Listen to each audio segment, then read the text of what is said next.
John Fredericks, America's Godzilla of truth, popular and proficient in picking politics with prophetic precision. And now Jay Fred's picking football. Y'all ready for this?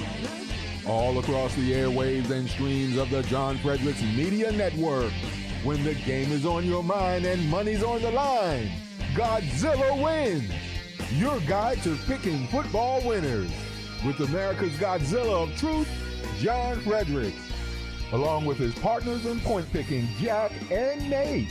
Also weekly contributors to the website of winners, GodzillaWins.com.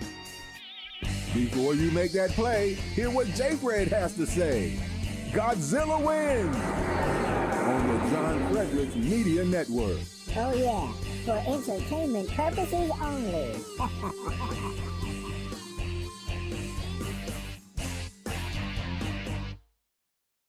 Good morning, everyone. Welcome to today's December 5th edition of December 10th edition of GodzillaWins.com's college football preview show, where we bring you expert analysis of not only some of the biggest games of the day, but some offbeat ones too.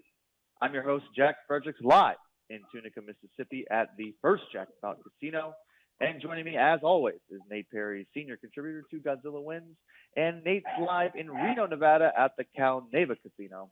Michael Coleman is in our Richmond headquarters in the captain's chair. Nate, how you doing? I'm doing great. I'm just getting over a little COVID bug, so it's nice to have somebody to talk to for the first time in a few days. Well, we do appreciate you coming on in the midst of your COVID haze here. Hopefully it's not affecting your ability to pick winners today. No, absolutely not.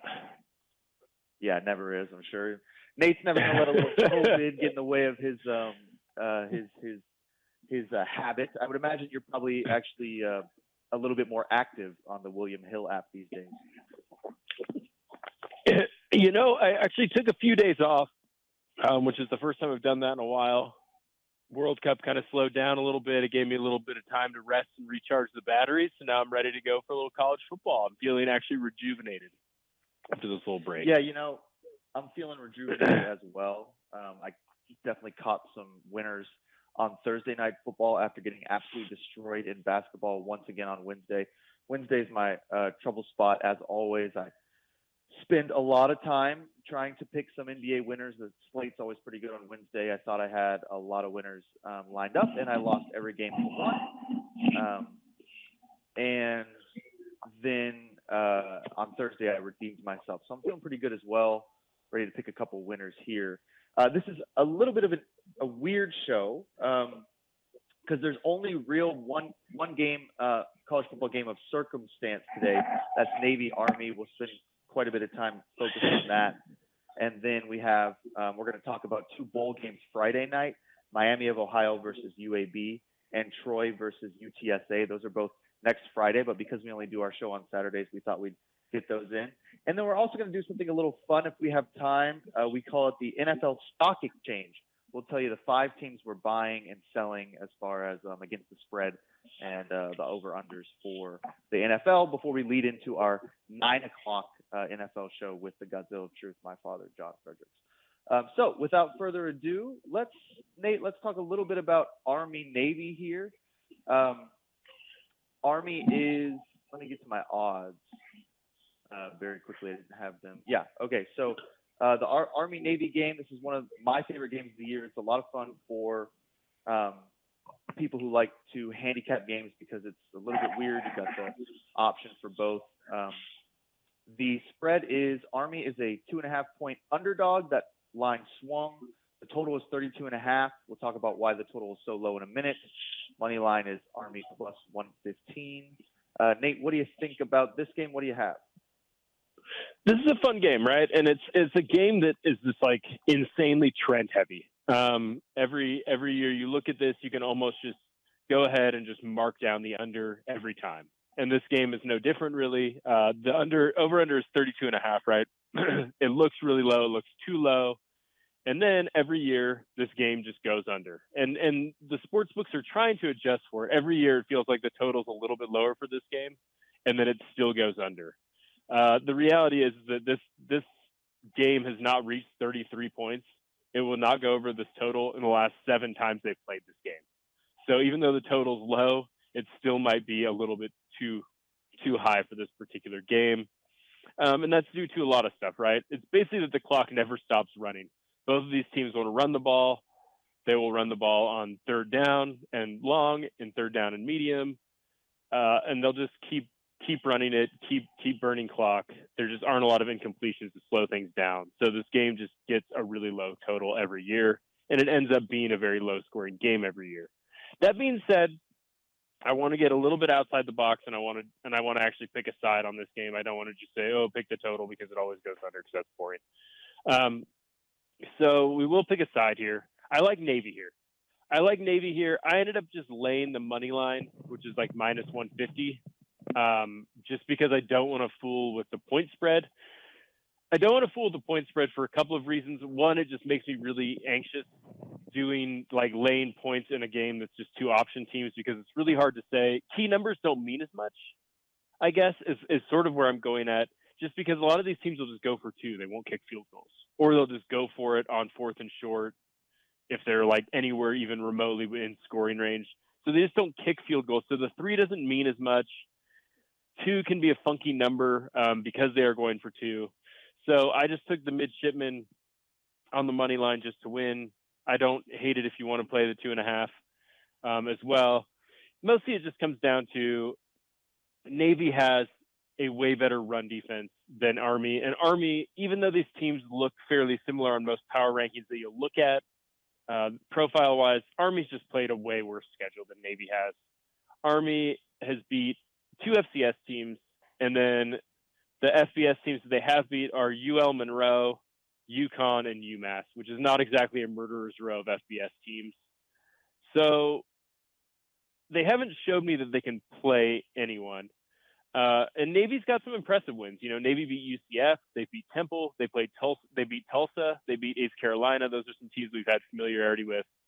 Talking about on the show, you know, Tulsa is one of those teams that we talked about a little bit because they played Ole Miss earlier in the season and played Ole Miss fairly tough. So Navy's like a real team. So I'll take Navy here against an Army team that just hasn't showed much, hasn't played a good schedule, and doesn't have as good of a run defense. Yeah, absolutely. Jack, what do you think? I think you're kind of spot on there. I'm going to give out some trends just to consider. The over/under is, I mean, Nate is avoiding it because it's not great radio. Everybody's going to pick the under because that's the best play.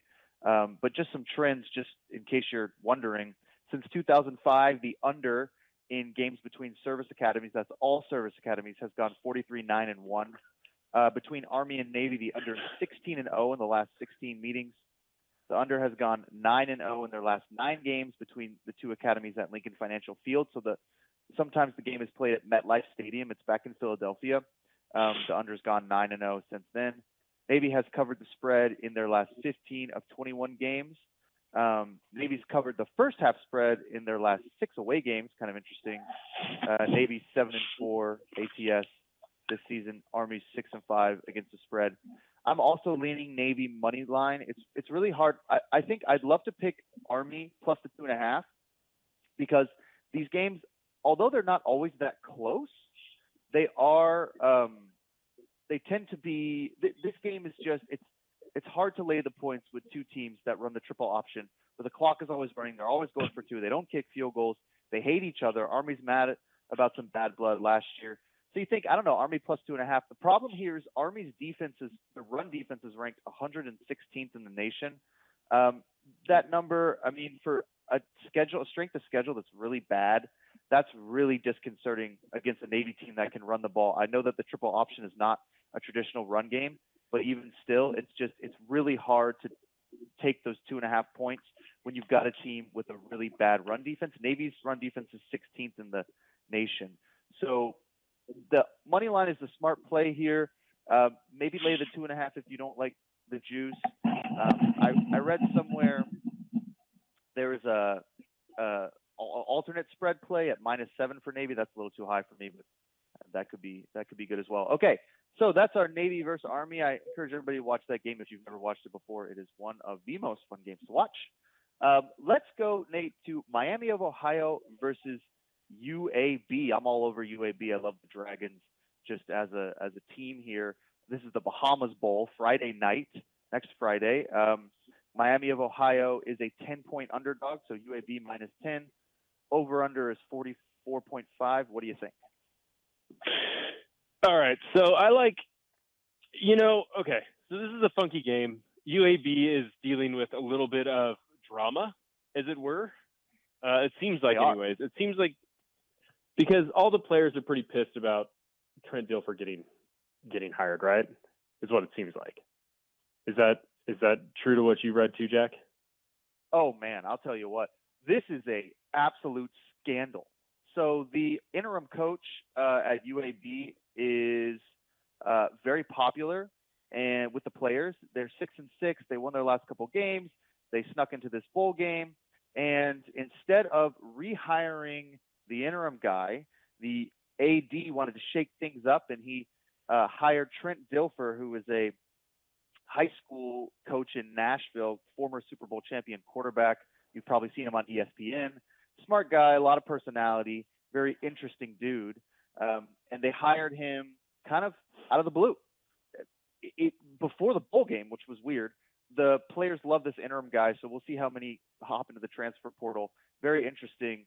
I'm going to be really watching UAB closely next year. Not sure if I'm a Trent Dilfer believer, but I could be. I just need more time with Dilfer, but definitely some drama there. Yeah. So, I mean, and that's sort of where my handicapping lean goes to. There's so much in these bowl games that you're sort of having to look at that's just weird unknowns, right? Coaching carousel starts, dudes start hopping into the transfer portal and leaving. Some people just want to go home, right? Some of these teams, they aren't really that interested in some of these lower level bowl games, particularly if they're from bigger conferences or sort of prouder programs. So a lot of what you're handicapping here is not just which team shows up on the field or which coaching staff shows up on the field, but also just how motivated are the players, right? And this feels like a spot where UAB is clearly the better team. And the point spread reflects that, right? They're minus 11. But they just don't feel like a team that wants to be there as badly as Miami. I mean, Miami had to win their last couple of games to even be bowl eligible, right? They're 6-6. They dealt with some quarterback injuries, and they're not like a great team. Offensively, they are sluggish would probably be a generous word. Not good would probably be another characterization. So if you're looking for angles here, the under goes under a ton in Miami of Ohio games. They're 7-0 in their last 7 games in December. And they're also like not great against the spread. So take that for what it is. The under looks like a little bit of a play. UAB plays pretty good defense as well. I'll give you guys a side just because, that's what I'm trying to do here. I think that 11 points is just too much. I think that 11 points is too much to lay with a team that is pretty unhappy with the way their new coaching search went. The players seem pretty dissatisfied with hiring Dilfer over their interim coach that they all seem to want. They seem a little bit sort of upset about how that coaching search played out. So 11 points just seems like too much for a team that, UAB's been good for a while. This bowl game isn't something new for them. It's not something novel for them. They just seem like they may just, go in and, just go through the motions when they get there. Miami of Ohio seems a little bit more fired up. This is a bigger game for them. They are not a team that's typically very good. So I'll take the 11 points here. That just seems like too much. UAB maybe wins, but 11 just seems like too many points to lay here. Jack, do you have any thoughts on it? Yeah, I don't like Miami of Ohio in this game. I mean, it is 11 points, 10 points. It's too much to lay. You're right, but I just don't really trust Miami of Ohio. Neither of these teams really cover that well. The under does hit for both these teams. So I think that 44.5, I mean, that under could be lower. I think that that's probably a smart play. I'm probably going to play the under on Friday. But if I'm having to pick a side, I'm probably going with the Dragons. Here's my favorite little trend, and I'm a trend better. Some people aren't trend bettors. I love trends. I think they're kind of fun. So UAB is 10-1 when intercepting at least one pass since the 2021 season. That's a really weird trend there. Miami of Ohio does not really have a quarterback that they run the ball a ton. So there's a possibility that UAB maybe picks one off, and then they're 10-0 against the spread. That probably a blowout here. I agree with you that 10 or 11 is too much to give. Maybe UAB doesn't get up for this game, but I'm not a big fan of trying to figure out where players' heads are at. I mean, unless it's like a team that I really follow all the time, I just don't feel comfortable being like, oh, well, these guys are just not locked in. I mean, I really have no idea. I'm not in the locker room. I'm not a culture guy like the You're not a culture better? So, no, I mean, I'm not a culture better. I'm definitely not a culture better. I don't know these guys' culture that well. The Godzilla will be here at 9 o'clock. He'll tell you all about culture in 15 minutes. By the way, he's got a great column up called You Can't Buy Culture. That's John Fredericks' new column. You can go to GodzillaWins.com and find that. He writes all about his favorite teams on that one. So I think this line might sharpen up. It's only Saturday, so it might kind of move a little bit and get a little sharper. But we'll say, hey, look, speaking of sharp objects, when you run over a sharp object on the road, you're going to have to get a new tire. I mean, that's just true, Nate. You run over something, you blow out a tire, you got to get a new one. I did that yesterday. Been traveling a lot. Today's Godzilla Wins Football Saturday College preview show, and Nate's Pick 6 is brought to you by Tire Get. No better way to get a tire than Tire Get. You probably didn't know my dad is in the tire business. I didn't know this until very recently either. He can't hang a picture, and even Nate knows he's never owned a toolbox in his life, but the man loves tires. So look, go to tireget.com, check it out. When you need your next set of tires, he's got an awesome selection. They're all made in the USA, so you don't have to mess with any of the foreign products there. Don't forget to put in promo code Godzilla. That's promo code Godzilla. And you get 5% off your next set of tires. We've got affiliates, too, in your town who will put them in, so you don't even have to worry about going to get them replaced. If you don't know how to replace a tire like my father, you just call. And TireGet will just get you figured out. Go to tireget.com, put in the promo code Godzilla, get some money. Save a little money, buy a whole bunch of tires. You'll be in good shape. Okay, so it's 8:47. Let's look at one more bowl game here. We've got a really fun one. This is a bowl game I'm really interested in. I think Nate is as well. This is Troy versus UTSA. We've been handicapping UTSA all season in the Duluth Trading Cure Bowl. That's got a lot of history behind it. It's in Duluth, I would imagine. No, Duluth Trading is a sponsor, so it's not in Duluth. I don't even know where Duluth would be. But this is a really, really interesting bowl game here. Troy versus UTSA. Nate, what do you think? Oh, let me give you the Nate, I got so excited to talk about it. I didn't even give you the spread here. Look, Troy is -1. Their total is 54.5. Big under there. Big over under. -120 on the money line if you like Troy. Plus 100 if you like UTSA. Nate, what do you like about this game Friday night, the Duluth Cure Bowl? Ooh, we are in the Duluth Cure Bowl. That is in Orlando, Florida, for those of you that are worried about this, in Exploria Stadium. Okay, so UTSA is coming in. Both these teams are ranked, right? This is a crazy bowl game in that Troy's ranked 24th and UTSA was ranked 25th in the last sort of edition of the college football playoff rankings. So we get two ranked teams on the first real day of bowl games, which is awesome. And both these teams are pretty fun. They're fun in different ways. Right, UTSA has been a team that we've loved the offensive sort of production from.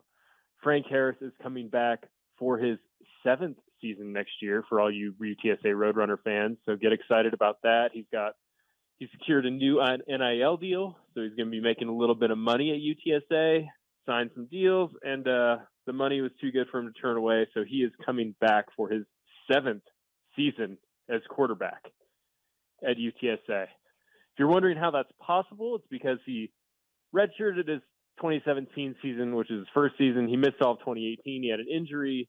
2019, he limited to 4 games, and then he gets another season-ending injury. So after all the medical red shirts, regular red shirt, we are in the 7th and final season of the Frank Harris experience at UTSA, and he is elite. Don't count him out. Maybe he gets an 8th year.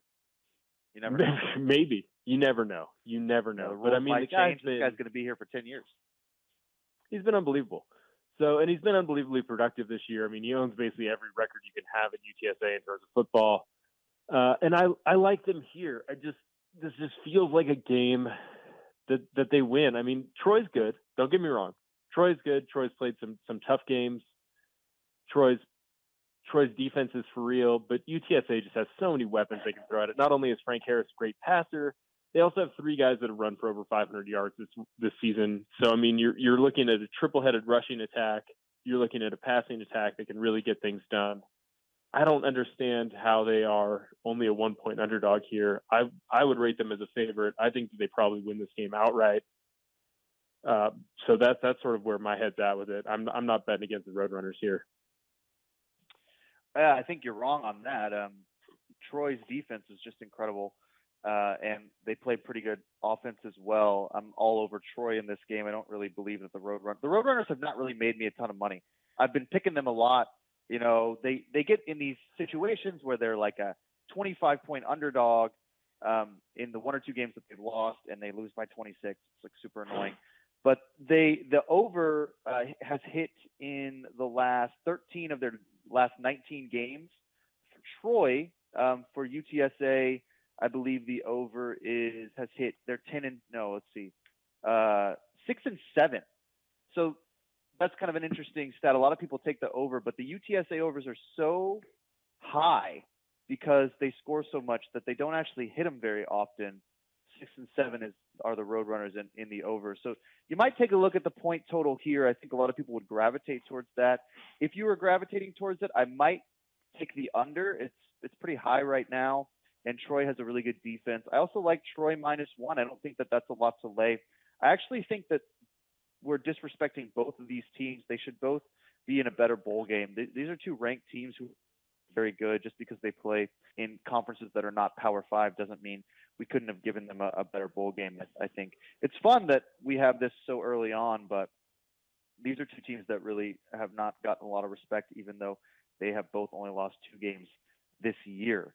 So I'm a big fan of Troy here. Again, the line might move. I like grabbing them at -1. I think they probably win this game with a field goal. I wouldn't, if the line moved past 3, I definitely would take UTSA, even 2.5. This should be a close game, but I don't know. I like Troy. I mean, I just like their defense. They have pretty solid defense. Yeah, I mean, the defense is real. Yeah, it is. It's like, it's like a top 25 defense, and I don't trust that UTSA's offense is as good as people say they are. But maybe that's because I keep betting the overs and losing. That's 6 and 7. They're just, Vegas overvalues that a lot to try to get people to lose. The under hits all the time, even though, like we said before, we tend to like the over for the. I'd also like to probably look at the trends for just over-unders in bowl games in general. I would imagine that the under hits more often, but I'd have to find that number. I mean, it would be a hard one. But even if you just went back the last couple of years and counted them up, my feeling is that anecdotally that feels true. Just based on just sort of watching bowl games over the years, that feels true. But I'd be interested in some trends too, and maybe next week we can actually bring some trends to the table, take a little bit of a look at that, because that is sort of an interesting angle. Yeah, I'd like to find out what that is. Even the last couple of years, maybe let's just say you hammered every single under for 3 years in every bowl game. I don't know if you'd be plus money or not. I think you probably would be, just because. And there's a lot of different reasons. I mean, those bowl games tend to, a lot of the major players and the big teams don't even participate anymore. So you're without a lot of explosive playmakers who are sitting it out, getting ready for the draft. So I'll check on that next week. Okay, we've got a couple minutes here, Nate. I want to lead us into the NFL show by talking about the NFL Stock Exchange, which is something that I think we're going to start kind of messing around with as we get to December and January here. This is kind of a buy-sell approach. Just teams that we're high on, that we would buy their stock. Teams that we're low on, we would sell their stock. If you go to GodzillaWins.com, soon Nate is going to have a longer preview in his column, Dispatches from a Degenerate, that talks about some of the teams he's very high on. But if we just say, okay, we got $100, what teams are we buying? What teams are we selling against the spread, point totals. We're going to go through our top 5 and our bottom 5 here in the next 5 minutes. But I'm going to give it to Nate here. Tell me your top 5. What teams are you buying, Nate? Teams I'm buying. I'm buying the Cowboys. I'm buying Detroit. I'm buying Pittsburgh. I think Pittsburgh is a team that's improving. I'm buying Cincinnati, who's been unbelievable after a slow start. And let's see, the last one I'm buying is probably the Eagles still. I still like the Eagles. I still think they're good, even though their numbers against the spread aren't awesome. So that's sort of where I'm at. 2 NFC East teams. Yeah. Well, with the NFC East has been really good. I've got a similar buy sell. I'm going to run through mine. Then I want to talk about a couple teams here, 2 or 3 that we have that are similar. So if I'm buying any team, I'm buying Cincinnati. I'm buying Detroit. I like the Jets. Love the Jets, even with Mike White. Ooh. Washington. Yeah. Oh, I'm buying the Jets. Washington. Love the Commodores. And then Pittsburgh. Let's talk about Detroit, because we both got them high. Against the spread, they're very high. They're like they're 8-4 against the spread this year, and they're the number 1 team in the red zone. What do you like about the Detroit? So Detroit's is a team that when they started the season, they were just a complete dumpster fire on defense, right? This was a young team. We knew they were probably going to have a little bit of a learning curve issue, and they were worse than we thought. The defense was bad. Amon-Ra St. Brown gets hurt, who's sort of their stud wide receiver who opens up a lot of the field and a lot of the plays for them. He got hurt. The offense went in the toilet when that happened, and they couldn't do anything for a couple of weeks. He's been back now, and since he's been back, the offense has been humming. They run the ball really well. They pass the ball really well. And the defense is slowly sort of coming around. They're sort of starting to get there. I mean, the Lions last week didn't have to punt. They scored on every single drive until they kneeled it down against the Jaguars last week when they just throttled them 40-14. So this is a team that's been like, they're feeling themselves now. Jacksonville's not a total pushover. So I mean, this is a team that's sort of starting to feel itself, and this might be the highest. Like, if we're just looking at them as a stock, their stock is probably the highest it'll be all season. Right now, they're favored over a 10-2 Vikings team, who looks pretty good, who looks like a real playoff contender, at least by record. So this might be the high point for sort of buying the Lions. I'm not sure how much more value there's going to be now that they're favored against a really good NFC North team, but yeah, the Lions they're playing better football, and I think they just aren't getting credit because they're the Lions. It's incredible, that line. The Vikings are 10-2, and the Lions are 5-7, and the Lions are favored. We'll talk about that a little bit later. I already know who my dad's going to take in that game. But it's just, I don't know. Yeah, they've been really good. Detroit's been really good. Cincinnati is 9-3 against the spread. You can't count them out. Pittsburgh has TJ Watt. There, you can get a lot of value for your money there. The thing about Detroit is you'd think you get a little bit more value, but now that they're favored against a big team, it seems like Vegas is waking up. But they may also be trying to get everybody to hammer the Vikings. We'll talk about that the next hour. Let's go very quickly, Nate. Tell me some teams you're going to sell. What are some teams you are avoiding, or you're absolutely hammering the other team? What do you got for me? We're avoiding Atlanta, right? We're done with Atlanta. Yeah. We're done with Atlanta. I'm done with Jacksonville. My team. Okay, Jacksonville. Yeah. What else? I'm done with. I think that the ship has probably sailed on San Francisco. I don't like San Francisco as much. They were sort of everyone's darlings. Everyone sort of thinks they can hold it together. San Francisco is a team that I'm looking to fade. The Raiders are just trash. The Raiders are not a team that I'm looking to fade. And the last one, the sort of surprising one, Buffalo. Buffalo just doesn't look like the team that we thought they were going to be. So I'll throw sort of a bigger, high-profile team in there that I'm sort of looking to just sort of fade or just sort of watch a little bit and not bet on as Buffalo. That's really interesting. I think you're wrong about the San Francisco fade there. The Niners defense is incredible, and Brock Purdy is not as bad as people think he is. He's got a lot of weapons. He's going to dump it up to okay. Yeah. Brock Purdy, man. Hey, Yeah. Mr. Irrelevant, he's coming in. He's going to do some damage. Brock Purdy, he's my guy. Not that bad, I'm selling the Giants for sure. They're 9-3 against the spread. I don't care. This team is going to start losing games, and they're going to stop covering. And I love them, but I'm fading them. I'm off Atlanta. That's my favorite team, and I can't stand them. I'm not betting Minnesota, Tampa Bay, or Baltimore. Lord, help me if I ever take the Ravens again and watch them blow another lead. Goodbye, Baltimore. Not taking you. Okay, it is 9 o'clock. Coming up, our NFL handicapping show with the Godzilla of Truth, my father, John Fredericks. We'll be talking all the big games, including some of these teams we love, like Detroit and Washington and Pittsburgh. After a few words from our sponsors, don't go anywhere. NFL preview up next. You're listening to Godzilla Wins on the John Fredericks Media Network. For a deeper dive without the jive, visit the website of winners, GodzillaWins.com.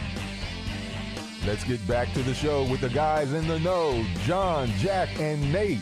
It's Godzilla Wins on the John Fredericks Media Network.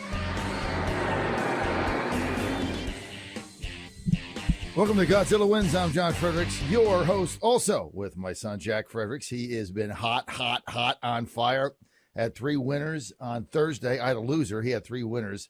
And he is live with us in the great Tunica, Mississippi, at his favorite casino there, the Jackpot Casino, where he's throwing it down, making money. Got Nate, our surrogate son, part of the trio here, our family. And Nate is in Reno at the Cal Nev, or Nev Cal, or whatever that casino is that he's been thrown out of a number of times. But look, he's there. We're here. And we're ready to go. We got a big slate coming up for you in the NFL this week that we're looking forward to. But I got to start out, guys. First of all, welcome. Great to have everybody here. I got to start out with this. If you're in Virginia, anywhere there, one of the most fun things to do is to go to Rosie's. Go to rosiesgaming.com. I go to the one with Ann in Colonial Downs. We're going there tonight. We have so much fun there. It is wall-to-wall fun. I play the horses. Mama Bear plays the slots. And I tell you the other thing, if you go to Rosie's and you bring your significant other there, you might get lucky twice. Take it from me, right? So you got to go to rosiesgamingemporium.com, rosiesgamingemporium.com. The food is great. The fun is better. And my wife, Ann, loves going there. She always wins. She has a great time. And I love playing the horses. They got all the simulcast. It's like kind of the old days where you got 15 screens up and 15 tracks. So you can go there. And, of course, if you've got a DraftKings account, you're good there. Or any of the gambling accounts are fine in Virginia. And, look, they're all over the place. I mean, they're all over Virginia. They're in Hampton. They're in New Kent. They got the big one in Richmond, Rich Vegas, right by our studio. They're in Dumfries in Northern Virginia. They're in Danville. And, of course, Vinton just outside of Roanoke. Go to rosies.com and you're good to go. Let's get things fired up here, guys, right off the bat. The Thursday night game, what an absolute disaster that was. If you bet the Raiders, you were never going to lose that game, right? I mean, 16-3, you're laying 7. That 5 minutes to go, they kick a field goal. The game's over. LA hadn't moved the ball at all. Not only did I bet the -7, I bet the money line. So there was no way you were going to lose that money line game. And I just got to tell you guys, that last drive by Mayfield, I understand, he gets all the credit for it. But the game was over. I just got to vent here. This game was over when they sacked Mayfield with 37 seconds to go. The game was over. They're going to get the ball back to the line of scrimmage with 18 seconds. They got a third. They would have had a second and 19. This game was over. There were no timeouts. And a Raiders defenseman who was standing there knocks the ball out of Mayfield's hands when he gets up to try to go back to the line of scrimmage. Of course, that's an unsportsmanlike conduct because you're trying to get back to the line of scrimmage to get your next play as the clock's ticking down. It gives them 15 yards. It gives them a first down. It gives them a clock stoppage. I mean, how do you win games, guys? I just got to vent here. How do you win games in the NFL when you make a bonehead play like that. It's one thing if you get a bad call with roughing the passer and, maybe your arm went too far or you were a little too down. The play was over, Nate. The guy was getting up. Mayfield was getting up to go back to scrimmage. He slaps the ball out of his hands. Like, who the hell does that? That cost L.A. It got him out of the playoffs. The Raiders, it got him out of the playoffs. Unbelievable. Nate, I just got to have you weigh in on this. I mean, it was ugly for sure. I mean, if you would have told me that Baker Mayfield to begin the game was going to have a chance to go 98 yards to win the game, I would have laughed at you. And that's exactly what happened. I mean, it's just crazy. And it just speaks to how bad the Raiders are, right? I mean, the Raiders are just so terrible. They just can't be trusted. I thought that maybe they were sort of turning a corner and that they were going to be a team that would actually be okay to watch. And then last week confirmed that they may never be that team. Not with Josh McDaniels. Well, I mean, look, Jack had the 3 winners, but to me, I mean, if I'm Mark Davis, I don't know what's going on in your stomach going back on that airplane back to Vegas. I mean, I just don't know, to blow a game like that and knock yourself out of the playoffs. But me, it was the penalty. I mean, and then the other thing is, Jack, I mean, we follow football. I mean, I'm watching the game because I was off Friday, so that's one of the reasons I took off, so I could just have some fun, stay up late. I'm watching the game with Mom, and because she knew I also bet the money line. The 7 was gone, right? So I also bet the money line, and she's like, "Well, this is your she doesn't play football, right? She watches games." She says to me on the third pass, "Why aren't they playing zone defense, John?" This is my what? I mean, I'm looking at what? She said, "Well, they're playing man. Like, don't you play zone so you throw the ball in the middle of the field, you eat up the clock?" This is, I mean, it's like when you've got look, nothing against Ann, but when you've got women saying that, like, why aren't you playing a zone defense? I mean, what the hell went on there? What were they thinking, Jack? Well, they play a lot of man. They just don't play a lot of zone. I think some defenses play zone, some defenses play man, and if you're trying to switch in the middle of a game, even if you're just trying to keep it close, it just doesn't work. The Raiders don't really have a great defense anyway, but they press up on receivers to try to lock them down and make sure that Mayfield doesn't beat him deep, and that's kind of exactly what he did. So it's just a Thursday night game. I mean, the Monday night game ended the same way, same score, Saints up 16-3. They blew that game. NFL's it's really hard. But I was sitting next to a guy who told me the whole game, just like you, that the money line was a lock. He bet the Raiders. This guy, he was like, I'm the smartest, sports handicapper in the history of the world. All I do is win. And then we were watching the game, and he was like, he couldn't even watch it when Mayfield started going down the field, and Mayfield hits that touchdown. I told him, "Hey man, the Rams scored. They're going to win."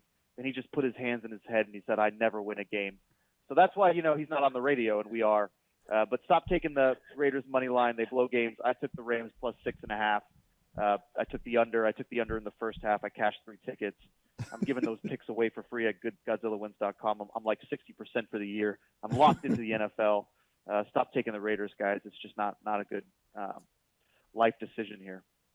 Well, listen, you're on fire. Okay, well, let's get through the games that are going on this week, and we'll start with Eagles and Giants.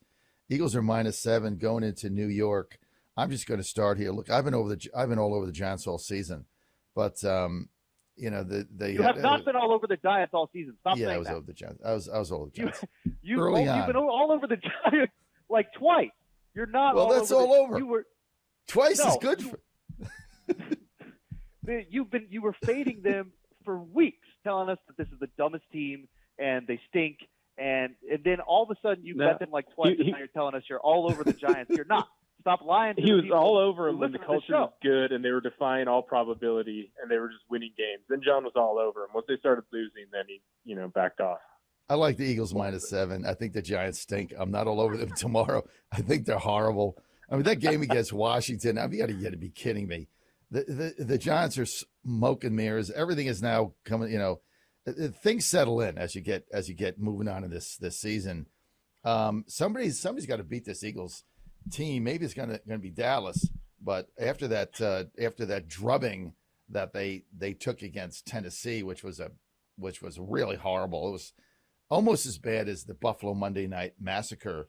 So 2 times now the Titans have played really good teams and gotten absolutely blown off the field. I like the Eagles minus a 7. Let's go to Nate. I think that the Eagles -7 is probably the right play. I'm actually going to go a different direction, though. I like the under here, just because the Philly defense has looked pretty good. They looked really good against Tennessee. So I think that Philly should be able to limit the Giants, pretty mediocre offense. That's pretty one-dimensional, just Saquon. And Philly plays really slow. So I like the under here. The under is at 45 right now. That feels a tick too high for me. So I'll just take the under here, but I don't disagree with you, John, that the Eagles look just way better than New York. But I don't want to lay 7 right here. So I'll just bet the under. Go for a low-scoring game. Jack? John or Jack? The under is the smart play. The Eagles do play really slow. I'm going to go with the Giants here. They're 9-3 against the spread this year. They have looked poor lately. They're a very lucky team that wins a lot of games based for no other reason than luck. But the one thing about the Eagles, and I've been saying this all season, and it usually pans out, except in that Titans game, which was a mess. But the Eagles have a horrible run defense. They just can't stop the run. And in a divisional game where the Giants never quit in New Jersey, I'm taking the 7 points. I think they hang around. I don't think the Eagles are going to score 35 points, 40 points like last week. I just think the Giants probably, with that run defense, can exploit the one Achilles heel of the Eagles. And the +7 to me is a nice little play here. But, pay attention to the under as well. That under at 45 is good. Both teams play really slow, especially the Eagles. They play extremely slow. Their unders hit a lot. So, boom. Okay. I like the Eagles, and Nate and Jack, you guys like the under. Okay, let's go to Jets Bills. Wow. Bills are 10 at home over the Jets. Jets get no respect here. I'm taking the 10. I'm just going to tell you right off the bat, I'm not going to fade this Jets team with Mike White. They got a first-class NFL defense. Look, they almost came back last week against a very good team, and they were down big, and they were scratching back, and they actually had a chance to win that game. I mean, several times they were in the red zone. They were right there. So 10 is way too many. I think the Jets can beat them again. I think they got their number. I love the Jets here, +10. This is my best bet of the week. I think the Jets are going to win this whole game, but I love the Jets in 10 going into Buffalo. This is a team that's been underrated all season. Mike White, I don't know, maybe he's good, maybe he's not, but I'm betting that Jets defense. They were really tough, and they were tough last week. So let's go Jets +10. Jack? I like the Jets as well. This is a team, they're 7-4 against the spread, so they cash a lot of tickets for me. They have an incredible defense. I bet Nate takes the under here. I can almost guarantee that. The problem with the Jets is they can't get in the end zone, even with Mike White. The Bills also have a really good defense. This game is tricky, but 10 points to me is too much to lay. I like the Jets. Sauce Gardner, they've got an incredible secondary. They can lock up Stephon Diggs. They play a lot of man, so they press up a lot on that stuff.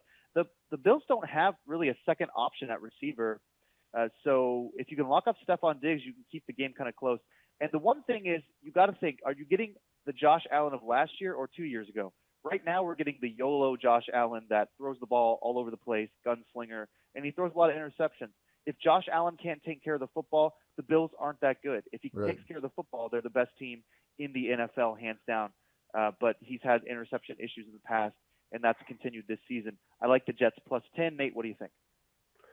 Yeah, I mean, Buffalo's just not the same team that we thought they were, right? And we sort of talked about this in Stock Watch. They just haven't been that good over the last month and a half. And it sort of started in a lot of ways. A lot of those cracks started to show when they lost to the Jets a few weeks ago, right? Early November 6th. They lost, 20-17.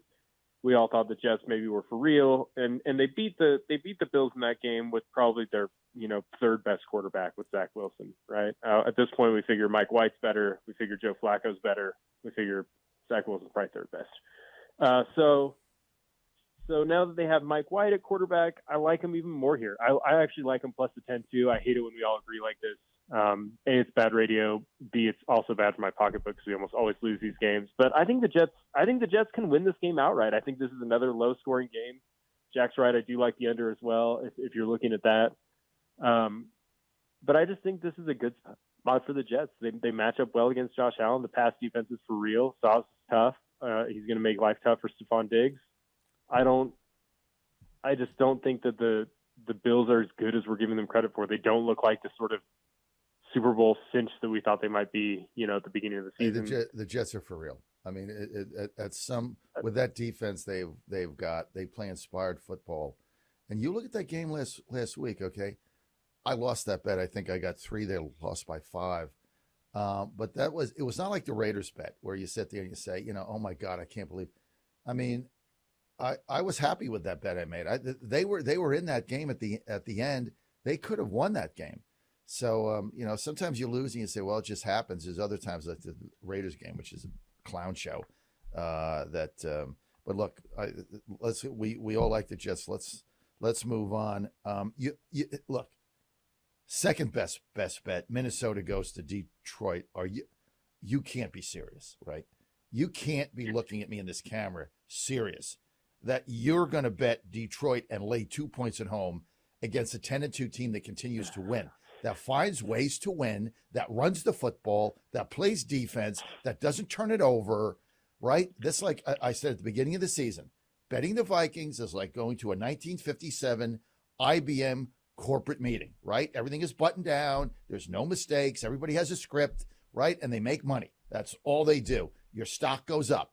It's not flashy. It's not sexy. There's nothing exciting about watching this team, right? Cousins once in a while will make a good pass. They got Dalvin Cook. Their defense is good. Nothing is sexy or exciting like the Lions who, can score. Goff's having a great season and, they were on Hard Knocks or whatever, Dan Campbell.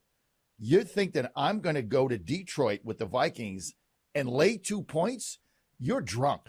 I love Minnesota in this game. This is a statement game for them. When you disrespect a 10-2 team like this against a team that's under 500, you're disrespecting Minnesota. It's not like Cousins is out. I love the Vikings in this game. I think this is going to be a blowout. And you say to yourself, who are the Lions beaten? Look, I bet them on Thanksgiving. I get it. Who they beaten? Minnesota -2, +2, lock of the season. Nate. I disagree here. This is really just a team that's like ascending, right? The Lions aren't the team that we thought they were. We talked about this, in the first half hour of the show. The Lions just look a lot better. This line is surprising, sure, and this might be the highest possible point for the Lions. After this, if they lose this game, we'll never see them, favored in this sort of spot again. But they just totally dismantled Jacksonville last week. They looked really good. They've looked really good. They've won, 4 of their last 5 games or 5 of their last 6 games. So, I mean, they're a team that's playing well. So, and really a lot of the metrics say that Detroit might be a better team than the Vikings. The Vikings are a little bit smoke and mirrors going 10-2. They have some clear vulnerabilities that we've seen, particularly defensively. So I'll roll with the Lions here. I'm a Lions guy.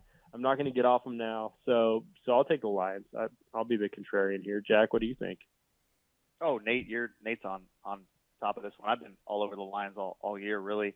I took them when they lost. They got shut out by the Patriots. I like the Lions. I think that they're a really good football team that just isn't winning games. But we're a betting show. We don't care about records. We care about the record against the spread because we're trying to make money. Contrary to Dad's metaphor about IBM, the Vikings are 6-5-1 against the spread. So the ROI there is like 54% maybe. I mean, that's probably with the juice. You don't even get that. That's just the cover percentage. ROI is probably more closer to 50%. The Lions are 8-4 against the spread. So they cover games. They lose games close. They win games close. It's always close. So I'm taking the 2 here. The Vikings are not that good. They aren't very good defensively. They aren't very good offensively. Justin Jefferson is an explosive playmaker, but this is one of those games where Vegas is just begging people to take the Vikings, and they're just going to get killed. I mean, Vegas is just going to cash so many tickets. Yeah, when you guys are losing, when you guys are losing, don't be calling me out and go, yeah, Lions, let's, it's just like a joke. Come on, guys. I mean, you guys go with the Lions, whatever. Nate, I mean, get us out of this game. Just end this. Close it out, because this is like ridiculous. Go.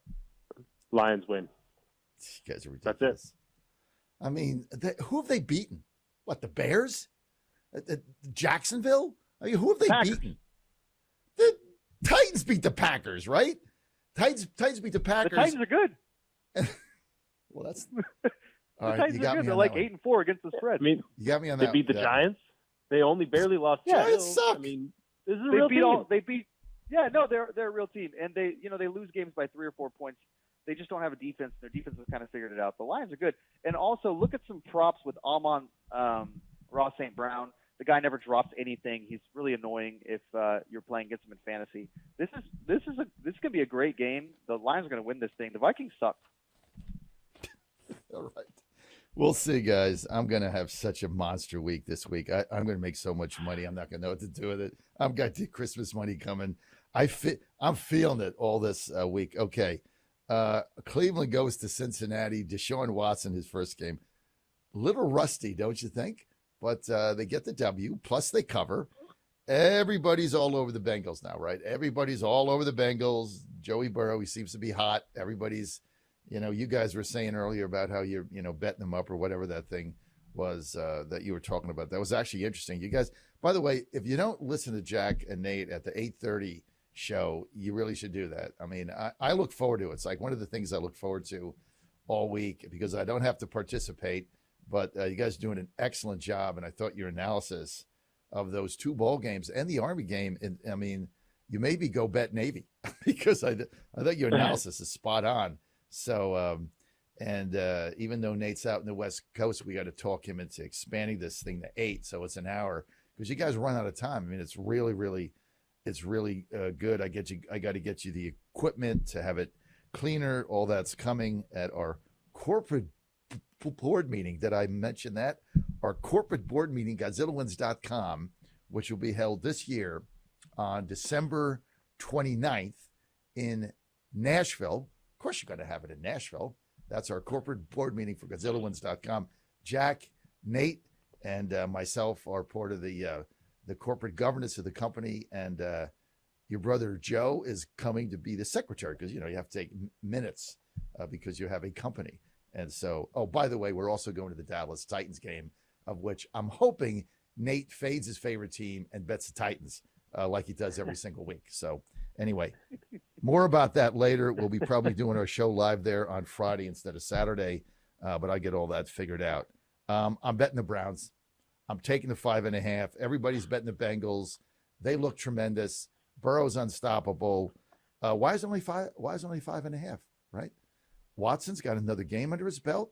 Cleveland's been good all season. This is one of those games. I'm taking the 5.5 with the Browns. Jack. Oh my gosh, the Bengals. How can you take the Browns? The Browns stink. All they do is run the ball. Deshaun Watson's too rusty. This Bengals team is for real. 5.5 is an awkward number, so I guess you could maybe play with some teasers and get the game off of that, maybe onto a key number or something. But I'm laying the 5.5 here. I don't think it's too many points. I think the Bengals win this game by 6 or 7. I have no problem laying the points here. The Bengals are for real. They're starting to win ball games. This is a team that is going to be dangerous in the playoffs, and they cover. They are a monster against the spread, 9-3 this year. They cover. That's what we like. We like teams that cover so we can make money. Dad hates money, so he picks teams that don't cover. Nate and I pick teams that do cover. So I'm all about the Bengals here. Nate, I'm assuming you agree with me. Of course I agree with you. First of all, this is like I can't even – we talk all the time about culture on this show, and then John's going to sit there and tell me that culture matters, but Deshaun Watson hasn't played a game until last week in 700 days among myriad suspensions, player grievances, blah, blah, blah. And now we're betting Deshaun Watson? Never. No, it's not going to happen for me. The rest of the season, I'm never going to bet the Browns. I'm just not going to do it. First of all, I don't think they're that much better with him. I think they might actually be worse with him. They were horrible last week against the Texans. The defense bailed them out. They had 3 defensive touchdowns, 3 defensive and special teams touchdowns. Deshaun Watson scores 6 points with the offense on the field. Like, that's terrible. So I don't think the Browns are that good. I think that the Bengals are improving rapidly. I think they're looking a lot like the team that made a run to the Super Bowl last year now. And the Browns look like they might be worse now. So I don't see how you take them plus the points. This is an easy Bengals play for me. Bengals are stellar against the spread. Browns are mediocre thus far in the season, and I'm not sure that the Browns are getting better. So I don't see why I would take them here in addition to all of, the other stuff sort of surrounding this team and Deshaun Watson. Jack? Yeah, Nate. Well, I already went, but I'll just say this. Nate makes a good point about your culture hypocrisy here, Dad. I mean, Nate, I'll just tell you the reason he's not picking the Bengals is because they embarrassed the Titans last year in the playoffs, so he's never going to pick the Bengals for the rest of his life because he's mad at them. And so it doesn't matter who they play. His little culture argument goes out the window when a team beat his favorite team in the playoffs, and he's still mad about that. So that's why he's taking the Browns. Plus they beat him 2 weeks ago. Plus that's we're right. likely, Yeah, the Titans. we're likely to face them the in the opening round of the playoffs, which of course I'm very confident we're going to win that game because you're not going to beat the Titans 3 times in a row in Nashville. Having said that, go ahead. Give me your Bengals pick so we can move on and I can make some real money here. Go ahead. Bengals. I already went. Bengals. Everybody likes Bengals. Yeah. Okay. So you guys like the Bengals. All right. We're going to get to Texans, Cowboys here in a second. But Jack, I understand you need some tires. Look, did you know that your father's in the tire business? Have I told you that, Jack? You may have mentioned it. I'm in the tire business, guys, and I love tires, right? And if you need tires, look, this is the alternative economy. You like our show, you like what we're doing, got to go to tireget.com. I'm in the tire business. I love tires. They're round, they're black. Look, the old way you bought tires is like this, right? Round and black and out the back. That's it, right? You buy them, you pay the money, you don't know what they are, right? They get them out the back door, you move on to the next one. You go to tireget.com, it's a very different experience. You got 14,000 tires up there. You got U.S. made tires. You get golden service. You put in promo code Godzilla, you save 5%, you save money, plus you support our show. And look, we got our kids working for us. Come on, man, have a heart. You're going to save money and you're going to get better tires. Why not go to tireget.com? I love being in the tire business because everybody needs tires. It is so much fun. In fact, I'm thinking about retiring and just going full time in the tire business because I love tires. They're so much fun. Big tires, small tires, consumer tire, whatever you get, professional tires. Go to tireget.com, put in promo code Godzilla, save money, plus get 5% off. Plus, we're adding affiliates every day. It's the most fun thing I've ever done. Go to tireget.com, buy our tires there. Nate, we even got them in Reno now. So I know you need tires. Yeah, man. Oh. Go to tireget.com. No tires. You need snow tires. Snow tires, yeah. I can't believe you said. I can't believe I left that out. Snow tires, right? I mean, I grew up in New Jersey. What you did around November is you had to get snow tires, right? You took your old tires, back tires off the car, and you put the snow tires on. I forgot about that. Thanks for mentioning. I got to get snow tires. Go to tireget.com. We got so many snow tires, going to knock your socks off. New Hampshire snow tires. We got Maine snow tires. We got Massachusetts snow tires. Go to tireget.com. Get your tires there. Okay. Nate, Texans, Dallas. Yes, Dallas sir. is 17. What's going on with this game? Do you care? Go ahead. I mean, I don't know if I can. This line is just silly. 17's way too much. I mean, that's just the bottom line here. This is the NFL, right? And I don't care that the Texans are horrible, and I don't care that Dallas looks like, potentially the best team in the NFC. 17's just way too much. I just don't see it here. I guess give me a hard time for betting against my team again, but like 17 points, I mean, they can still win pretty easily and still not cover the spread. So I like the Texans here, just a pure numbers play. Like this is just not a good. I mean, double-digit dogs have performed well this year. They're 65% against the spread this year, and I don't see it. Texans plus 17. I can't get behind laying 17 in the NFL ever. Jack? Somebody else have a more nuanced approach? Jack. Look, the DraftKings has the Cowboys money line at minus 2,100. So if you really love the Cowboys, you take $21, you bet the Cowboys, you win $1. They'll give you your money back plus interest. $1. There's your bet right there. Cowboys money line minus 2,100. You got to take the 17 points here. This is the NFL. This isn't college. We don't lay 17 points in the NFL. The Texans will end up losing this game by 4, and everybody's going to be furious. They're going to be like, "What happened? Dallas stinks. I'm never betting them again." So just take the 17. You'll be happy you did. I mean, maybe they blow them out, fine. If they blow them out, then fine. But if you're not going to take the Cowboys money line at minus 1,000,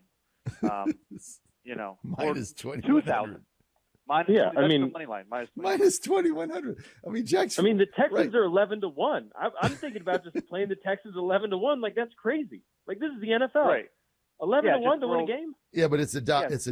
It's a dollar spread, which is like ridiculous, right? Normally, I mean, when your grandfather Jack bet baseball with illegal bookmakers back in the day, where you had to go to the payphone and put dimes in, which he did his whole life. He used to go to bookmakers that had what he called a 5-cent line on baseball, which would be 160 or 165. This is a dollar line that Vegas has got. Basically, you bet the Texans, you get 11-1. You bet the Cowboys, you got to lay 21-1. So the money line here is a joke, and so you can forget that. Look, I'm betting Dallas. I mean, 17, 50, 20. I mean, Houston's horrible. They're at home. They're going to score 40. Texans have no offense. I'm just going to lay the 17 and laugh. So just to make this clear, Nate, you're taking the 17. I'm laying the 17, yes. Jack? Plus 17. Yeah, give me the Texans, baby. Houston. Let's go. Okay, you got that.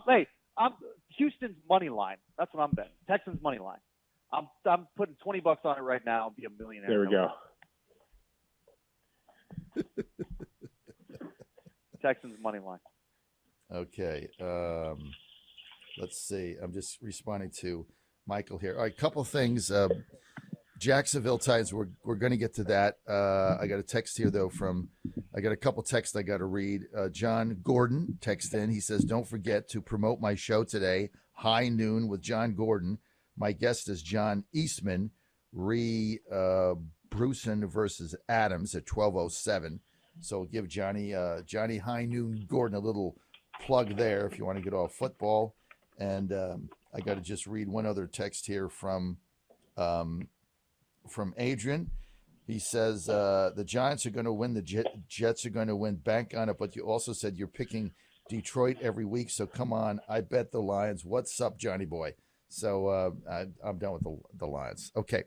I said I bet the Lions every Thanksgiving, which I did, and they actually covered this time, as I recall, because I won all 3 games on Thanksgiving. But that seems like a long time ago.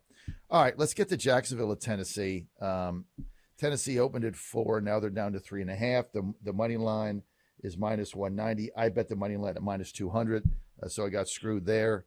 After the debacle, here's the thing about the NFL.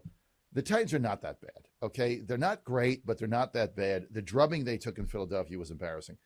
If you look season after season, teams that got drubbed that bad come back the next week and they just play better football. I'm not saying they're going to win. They play better football. You go to this Jacksonville team, they didn't stop the Lions one time. I mean, you guys nailed it earlier. The only time they stopped them, they had 0 punts, 0 turnovers.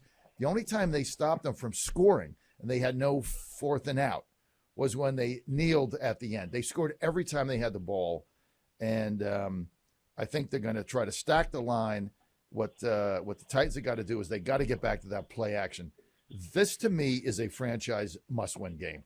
You can't go home after that annihilation in Philadelphia and feign that you're a serious contender, feign that you're a decent football club, that has a shot to win a playoff game.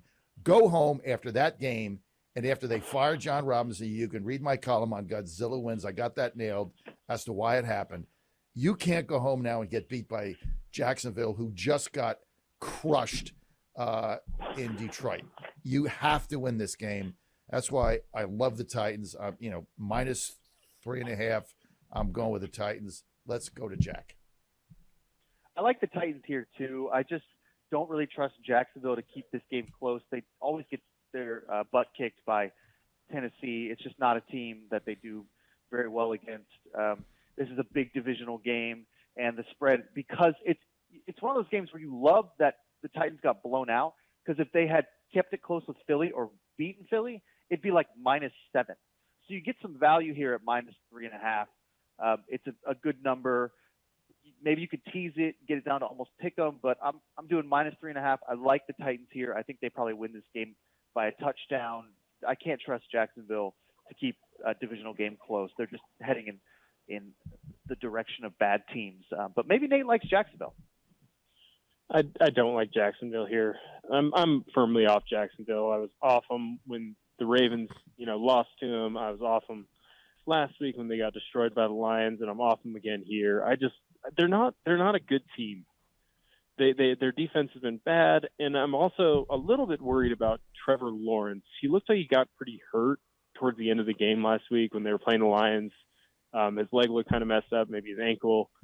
So I also am a little bit worried about health concerns, and the downgrade from Trevor Lawrence, to their backup is going to be bad for them, particularly against a pretty good defense that the Titans have. So I like the Titans here. We're all in agreement on the Titans, which almost never happens.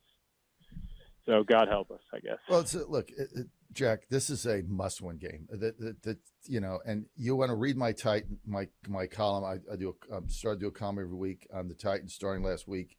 Why they fired John Robinson is called The Ghost of Sid Gilman.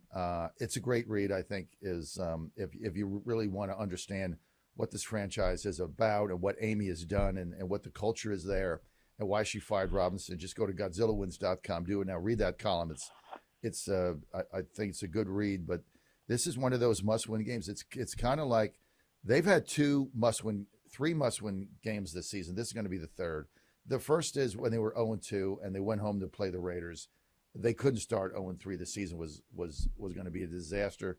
They won that game. They had to win the game in Green Bay to prove they could beat a good team, because they haven't. They're 1-5 against teams with winning records. They went there. They beat them on the road. And now after this disaster in Philadelphia, they have to come home and beat a sorry team like Jacksonville, or they're just not legit. This team is too legit to quit. So this is a absolute must-win game for them. Okay, Ravens, Pittsburgh, guys. Here's just a head scratcher. Ravens +2 in Pittsburgh. They should have beaten that game again last week. I know Lamar Jackson was out, but what is wrong with this team? On paper, they look great, but then they keep getting beat by lousy teams. They had to win that game in the final 20 seconds to beat Denver or something. What is going on with the Ravens, Jack? I think that they just are. Well, they're not scoring is one thing. When they play a good defense, they just can't really get in the end zone. Lamar Jackson is, of course, a game changer. So the injury is kind of a killer here. And they just, I don't know, they haven't really played up to their potential this year. They're not as good as people think they are. I do like the Ravens in this game, because I think that the Steelers are a little bit overvalued, even with TJ Watt. I love the Steelers, and I love betting the Steelers, but I really, really, really like the Ravens in this game. It's because Tyler Huntley is one of the better backups in the league. He'll be fine. He's a very different quarterback than Lamar Jackson. So it's going to be a different scheme, a different game plan. I don't think Pittsburgh's going to be ready for the type of offense that Greg Roman's going to run. So I like the Ravens catching the 2 points here. Maybe also look at the under at 37, because neither of these teams really score. So you like the Ravens even without Lamar Jackson. Yeah, I like Tyler Huntley. He's not a bad backup. So, and they've got a lot of weapons, and the Steelers are not the Bills. So, I'm taking the 2 points. You're going to be surprised at how Tyler Huntley plays. He's pretty good. All right, Nate. I'll ride with the Steelers here. I like the Steelers still. -2. At least they have their starter playing. I don't think that, Tyler Huntley's a bigger upgrade or a bigger downgrade than Jack's giving him credit for here. I mean, Lamar Jackson has been playing at a pretty high level, especially early in the season. But, I don't see how, they're going to be better. I think that this is a good Steelers game. It's a divisional game. They're always tough. Just feels like another good Steelers spot to me. So I'll roll with the Steelers here, minus the 2 points. I think we're getting a little bit of a discount. If it gets to 3, then I'm going to have a hard talk with myself about, maybe Baltimore being the right side. But -2, I think it's the Steelers. I like the Steelers at home, must-win game. I like Watt coming off that edge against Huntley. And Steelers are very, very tough at home. They play you tough. This is the thing about the Steelers. I mean, their record doesn't show it, but they play you tough. Every game they play you tough. And you're going to get those, terrible towels waving at home. They hate the Ravens. This is a game, if they're going to, make the playoffs, they've got to win this game. So I'm going to go with Pittsburgh, lay the 2, and go from there. A couple of things I want to read here on Getter Live. One is from Real John Galt, who says, JF, you become my 5 to 7 a.m. show on Saturday, listening in CA. Well, thank you. Appreciate that, John. And we've also got one other one here from Roger Grant Rav, says, great show today, guys. Well, thank you for that, Roger. Keep the comments on Getter Live coming. We love the chat, love your comments, and love to have fun. So keep this rolling. Let's get to Kansas City at Denver. Kansas City 8.5. I'm going to start with Jack. Oh my gosh, under 44. I mean, Broncos, great. Now I got to talk about them. Yeah, so Chiefs, not so. It's too many points to lay for Broncos defense that is just really good, but the Broncos don't score ever. This is going to be another game that's like 13-9. Just take the under. It's like easy money at this point. Under at 44. Every single week, take the under at the Broncos, and you're never going to be disappointed. So I'm going under 44 here. Nate? I like the under too. I mean, the under is for Broncos games is 11-1 this season. If you just bet every Broncos under, you'd be 11-1. You'd be rich. I don't see any reason to change that now. The Broncos just stink. I can't. If I had to choose, I'd probably take the points of them like I took the points of them last week, but that just doesn't feel like fun. You covered last week. I covered last week, but I mean, 10-9. I mean, the under was a way safer bet. Yeah, but you cashed the ticket. Who cares? I cashed the ticket, sure, but I'll just take the under here. I'm not taking the Broncos again. Just the under 44 will be. Yeah, I think this adequate is for my gambling needs.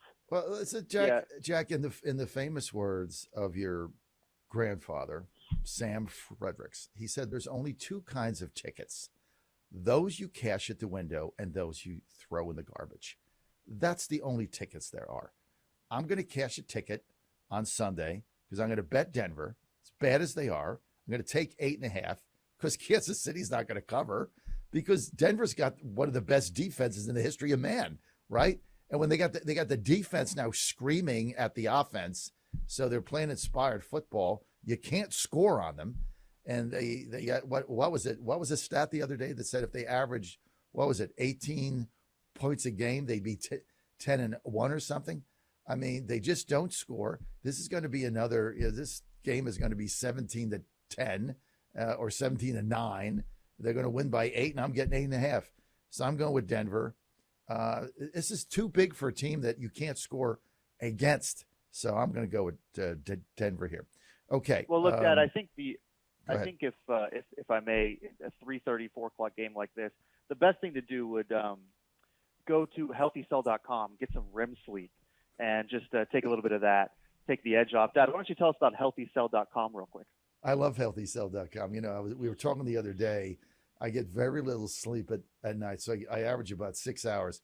So that 6 hours has got to be solid. I mean, it can't be getting up, 3 times a night, rolling over. I got my CPAP on, but I need a solid 6 hours because I just don't get enough sleep. I get up at 3:45 every day, got to, do my show, and then we got bus tours. But the reason I'm so healthy and don't they look great is because of Healthy Cell. Go to healthycell.com/Godzilla. Put in promo code Godzilla. You're going to get, they got a Christmas special right now. You're going to get 30% off your first order. I take the biometrics. Here they are. I'm going to show it right on screen, a little tube here. This is the bio. I take that every day. And then my good friend Doug Collins, former congressman and former radio host here, got me to take the Focus and Recall, where I take these every day when I get up. This is the first two things I do. Down them, just tear the package off. That gives you your vitamins, goes right into your system. And then I take at night before I go to bed, REM sleep. And it's fabulous. And I know, Jack, we're probably going to get you that for Christmas, because you got to stay healthy and strong. And just go to healthycell.com/Godzilla. Put in promo code Godzilla. Christmas special right now. You're going to get 30% off. You can thank me later. And the thing is, you're going to feel better immediately. And the sleep thing is one night. It's not like it takes a month or something. One night, boom, you're going to sleep like a baby, because it promotes all the 5 stages of sleep. Healthycell.com, promo code Godzilla. Okay, we're going to Panthers Seahawks.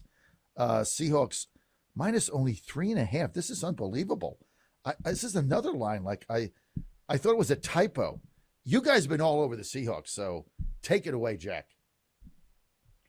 I kind of like the Panthers here. What? I just I love the Seahawks so much, but they've been making me mad because they haven't been covering as much lately, and Geno Smith doesn't look as good. I don't know. I mean, I'll probably end up taking the Seahawks, but just for the sake of argument, I think I kind of like the Panthers. I might take them. It's going to be a game time decision for me. They're 6-6 against the spread. They keep games close. Their defense is okay. They trot out whatever quarterback, and sometimes it's Sam Bradford. They got rid of Baker Mayfield. You talk about culture, Dad. Baker Mayfield, really bad in the locker room from my sources down there in Carolina. They had to get rid of him. Now they're just going to be humming. So Carolina plus 3.5. I kind of like that. But of course you can't count out the Geno Smith experience. Nate Perry is patient zero in the Geno Smith global pandemic. So let's let him talk about the Seahawks. I'm all over the Seahawks here again. I'm not going to bet on Carolina. That's just not what I'm going to do. I have just massive financial implications if they keep winning games. So, we have under 5.5 total games here. So, we've really got to, Carolina, focus on Carolina losing. Yeah.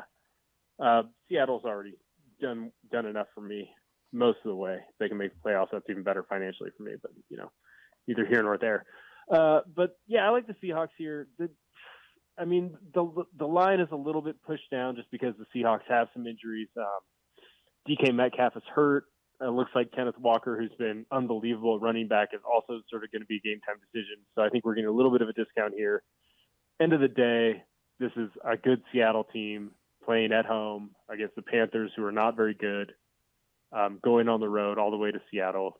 I like the Seahawks here to get right. They didn't play an awesome game last week against the Rams. They were pretty fortunate to come out with a win, actually. But, this is an important game for them. They're still battling for the NFC West. They're still battling for playoff spot.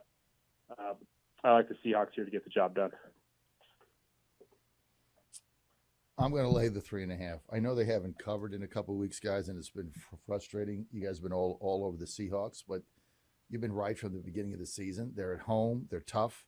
Nobody likes laying 3.5. It's win by 3, you lose the bet. Their games tend to be close, but this team is going to the playoffs, and they might win some games. And look, you guys have made me a believer in them. Now, I've bet them 2 weeks in a row, lost both bets because they didn't cover. I get it, right? But I'm going to stick with you guys. I like the Seahawks here minus the 3.5. Okay, here's my favorite game of the week.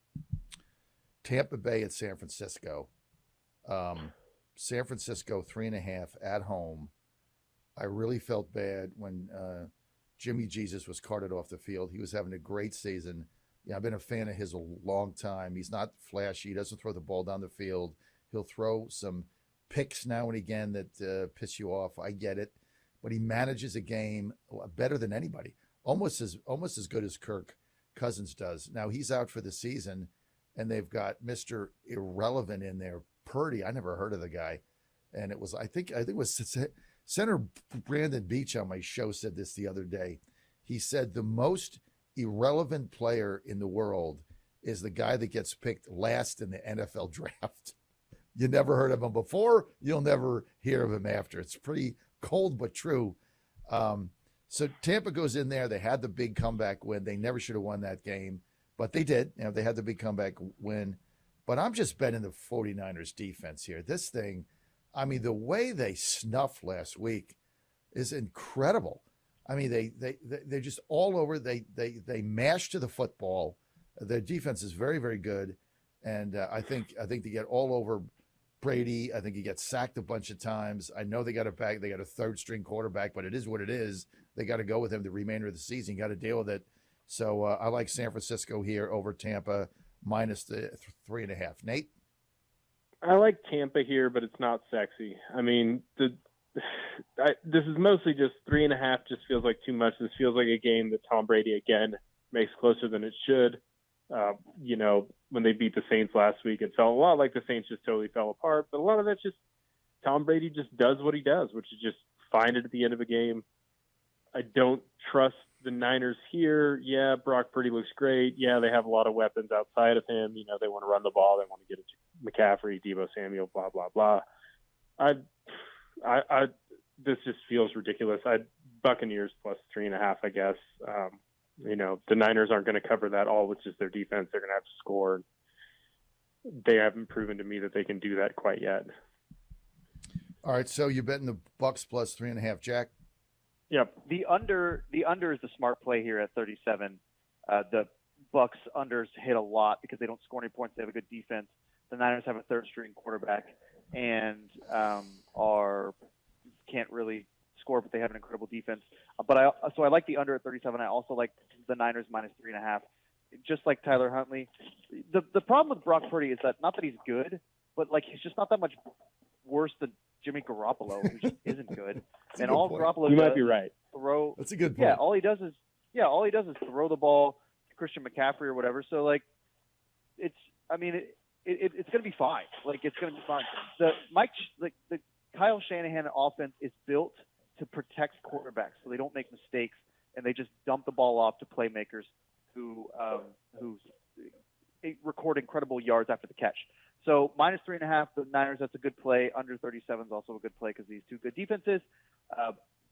Get off the Bucks. They're 3-8, 3-8-1 against the spread. They never cover because they stink. So they're horrible. I'm not betting them. I get it. That's why I like San Francisco. They were very lucky to win that game. That was kind of like if you're the Saints and the Raiders, you really understand how you feel after a game like that. Saints never should have lost that game. Raiders never should have lost that game, and it nailed both teams, but basically put nails in their coffin. All right, let's get to Sunday night. Dolphins, the Fish at the Bolts on the road. The Fish minus 3.5 here. Look, guys, I cannot bet this Chargers team. The excuses that are made for this team week after week after week after week. At some point, you have to say they're just not very good, right? I mean, I know they have injuries. I do like Hebert. I've bet him a lot this season. I've been on the losing end. It's part of the reason I'm under 500. I bet him almost every single week. I'm done. I mean, at some point, you have to own up to reality. This team is not very good. They're not going to make the playoffs. And if they do, they're getting blown out. They have no defense, no receivers, no running game. They're just horrible. And so, they've got 6 wins by beating some also-rans. So the Dolphins, look, San Francisco was a better team.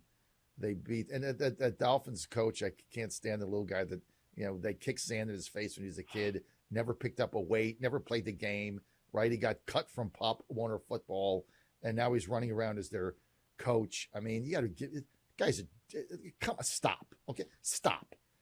I'm old school. Give me a football coach like Abe Gibran that played O-line for the Bears in the 50s. Don't give me this guy that came up through the front office that played Nintendo football games.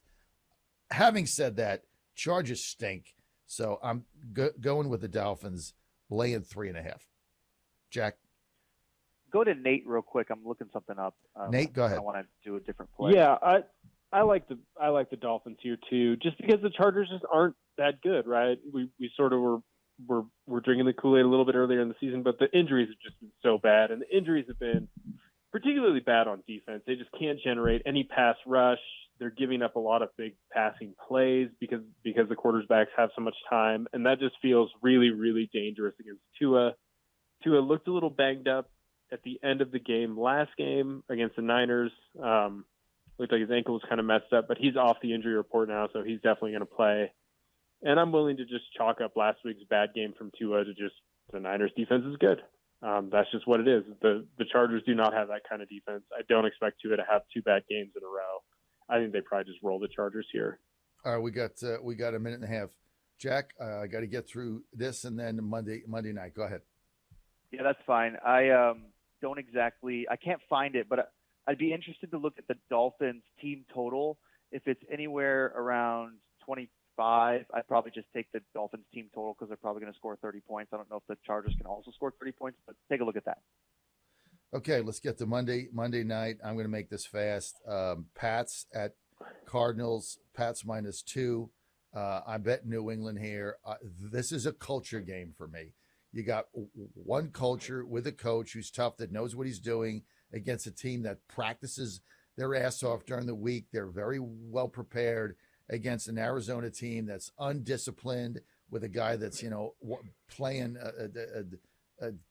Nintendo games and his iPad on the sidelines, that doesn't go in the game room. Arizona is a clown show as far as I'm concerned. It's a fraud team. Kingsbury's going to get fired at the end of the season. Pats are going to the playoff. They're for real. I like New England -2 on the road. Jack?